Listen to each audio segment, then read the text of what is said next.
Hai teman-teman, selamat datang di IT News. Tempatnya berita aktual dan fakta yang jarang diungkap media lain. Yuk dukung kami dengan cara subscribe, like, komen, dan share, supaya lebih banyak orang tahu apa yang sebenarnya terjadi.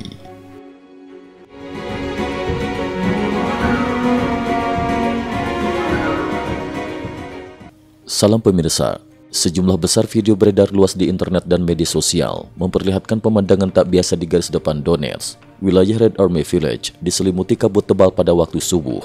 Video amatir dan rekaman OSINT menunjukkan hal-hal berikut.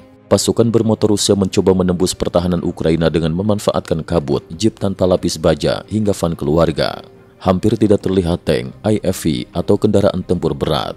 Motor diperlakukan layaknya kendaraan serbu, jeep bertindak seolah tank, dan mobil pribadi dipaksa menjadi kendaraan tempur. Sebuah formasi yang segera memicu ironi dan kepanikan. Fenomena ini bahkan menjadi bahan pembahasan. Pemandangan tersebut mengingatkan pada konflik Afghanistan-Pakistan, ketika Taliban mengerahkan pasukan dengan armada mewah berupa motor dan jeep, pola yang kini terlihat di kubu Rusia. Apakah Rusia sedang memasuki fase Afganisasi perang? Tidak lama setelah video rombongan motor muncul, militer Ukraina merilis 2 rekaman drone yang membalik narasi Rusia. Drone pengintai Ukraina memonitor seluruh pergerakan pasukan motor Rusia dari ketinggian. Saat konvoi tiba di area terbuka, drone penyerang menjatuhkan bom secara presisi. Motor-motor yang terekam sebelumnya kini terlihat hancur berserakan sepanjang jalan. Dalam rekaman tersebut tidak banyak terlihat tubuh tentara, sehingga jumlah korban tidak langsung terkonfirmasi, namun intensitas kehancuran menunjukkan kerugian besar. Semua motor, kendaraan, dan prajurit di titik itu berhasil dieliminasi oleh drone Ukraina. Setelah pertempuran selesai, drone kembali terbang. Puluhan kendaraan Rusia tampak hancur sejauh mata memandang. Perkiraan kasar menyebut korban Rusia dapat mencapai ratusan. Fenomena baru, Rusia mengandalkan motor di garis depan. Dalam setahun terakhir, Rusia makin sering mengerahkan pasukan bermotor. Rekaman bulan September menunjukkan prajurit Rusia yang menyebutkan kampung halaman mereka, Vladivostok, Amur, Altai, Crimea, tidak satupun dari Moskow atau St. Petersburg. Ini memperkuat kritik lama. Putin merekrut pasukan terutama dari wilayah timur dan daerah miskin, sementara elit kota besar relatif aman. Ada rekaman dramatis buatan tentara Rusia sendiri. Seorang pengendara motor melompat turun dan menembak drone. Drone pertama naik kembali, hanya menggertak. Sesaat kemudian drone lain datang dan meledakkan motor di sampingnya. Motor memang lincah, tapi tetap rentan terhadap amunisi presisi.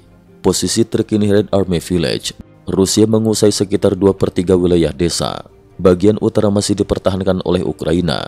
Desa Mirnohrad di timur tetap dikuasai Ukraina. Ruangan mundur pasukan Ukraina semakin menyempit. Presiden Ukraina menyatakan keputusan mundur sepenuhnya diserahkan kepada komandan lapangan. Tak ada yang wajib mengorbankan nyawa demi puing. Keselamatan prajurit adalah yang utama. Zelensky juga sempat mengunjungi pos komando Red Army Village pada 5 November. Operasi drone dan artileri Ukraina kini menjadi satu sistem terpadu. Video dari pusat komando bawah tanah Ukraina memperlihatkan layar besar menampilkan citra drone secara real-time. Komandan mengordinasikan infanteri, artileri, dan drone secara simultan. Menariknya, ini bukan unit drone khusus, tetapi batalion serbu batu, menunjukkan bahwa setiap unit tingkat batalion Ukraina kini mengintegrasikan operasi drone sebagai standar. Teknologi ini menjadi sorotan militer global, termasuk AS dan Taiwan. Kerugian Rusia meningkat drastis. Komandan Ukraina Oleksandr Syrskyi menyebutkan, sejak Oktober saja, Rusia kehilangan 30.000 tentara di sektor Red Army Village. Kerugian motor, kendaraan ringan, dan pasukan infanteri semakin memperburuk situasi. Rekaman lain menunjukkan tank T-72B3M Rusia maju beberapa meter sebelum dihantam artileri atau drone. Walaupun fokus dunia pada Red Army Village, pertempuran lain tetap sengit. Drone Ukraina menargetkan unit penyusup Rusia satu persatu. Rekaman Ukraina menunjukkan pasukan serbu memasuki bunker dan terowongan bawah tanah Rusia. Hampir setiap prajurit menggunakan kamera, membuat cuplikan tampak seperti permainan Call of Duty. Dalam beberapa hari terakhir, Ukraina meluncurkan serangan udara besar ke pelabuhan Novorossiysk, kilang minyak Oryol, berbagai kota industri di Rusia Selatan. Ini bertujuan mengganggu logistik energi dan suplai militer Rusia. Kesimpulan, Rusia terus maju tetapi dengan korban luar biasa besar. Ukraina berhasil menghabisi ribuan pasukan Rusia dan puluhan kendaraan. Namun secara strategis, pengepungan tiga arah membuat jatuhnya Red Army Village hanya soal waktu. Pertempuran bergeser ke wilayah utara desa, termasuk Rodis, titik vital jalur suplai Ukraina. Cukup sekian dulu, terima kasih atas perhatiannya. IT News juga memiliki channel di platform kancing.com. Mohon kunjungan dan bantu subscribe agar bisa mengikuti perkembangan dunia tanpa batas.